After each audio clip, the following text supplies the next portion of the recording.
बंदर और मगरमच्छ। एक नदी के किनारे एक जामुन के पेड़ पर एक बंदर रहता था।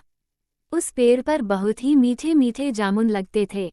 एक दिन एक मगरमच्छ खाना तलाशते हुए पेड़ के पास आया। बंदर ने उससे पूछा तो उसने अपने आने की वजह बताई। बंदर ने बताया कि यहाँ बहुत ही मीठे जामुन लगते हैं और उसने वो जामुन मगरमच्छ को दिए। उसकी मित्रता नदी में रहने वाले मगरमच्छ के साथ हो गई। वह बंदर उस मगरमच्छ को रोज खाने के लिए जामुन देता रहता था।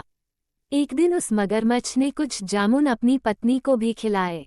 स्वादिष्ट जामुन खाने के बाद उसने ये सोचकर कि रोजाना ऐसे मीठे फल खाने वाले का दिल भी खूब मीठा होगा, उसने अपने पति से कहा कि उसे उस बंदर का दिल चाहिए और वो इसी जिद पर अड़ गई। उसने बीमारी का बहाना बनाया और कहा कि जब तक बंदर का कलेजा उसे मिलेगा वो पाएगी। पत्नी की जिद से मजबूर हुए मगरमच्छ ने एक चाल चली और बंदर से कहा कि उसकी भाभी उसे मिलना चाहती है। बंदर ने कहा कि वो भला नदी में कैसे जाएगा। मगरमच्छ ने उपाय सुझाया कि वो उसकी पीठ पर बैठ जाए ताकि सुरक्षित उसके घर पहुंच जाए। बंदर भी अपने मित्र की बात का भरोसा कर पेड़ से नदी में कूदा और उसकी पीठ पर सवार हो गया। जब वे नदी के बीचों बीच पहुंचे, मगरमच्छ ने सोचा कि अब बंदर को सही बात बताने में कोई हानि नहीं और उसने भेद खोल दिया कि उसकी पत्नी उसका दिल खाना चाहती है।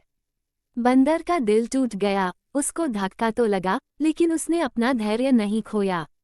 बंदर तपाक से बोला, ओ मेरे मित्र, तुमने ये बात मुझे पहले क्यों नहीं बताई, क्योंकि मैंने तो अपना दिल जामुन के पेड़ में संभाल कर रखा है।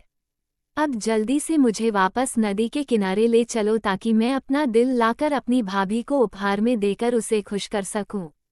मूर्ख मगरमच्छ बंदर को जैसे ही नदी किनारे लेकर आया, बंदर ने जोर से जामुन के पेड़ पर छलांग लगाई और क्रोध में भरकर बोला, मूर्ख, दिल के बिना भी क्या कोई जिंदा रह सकता है?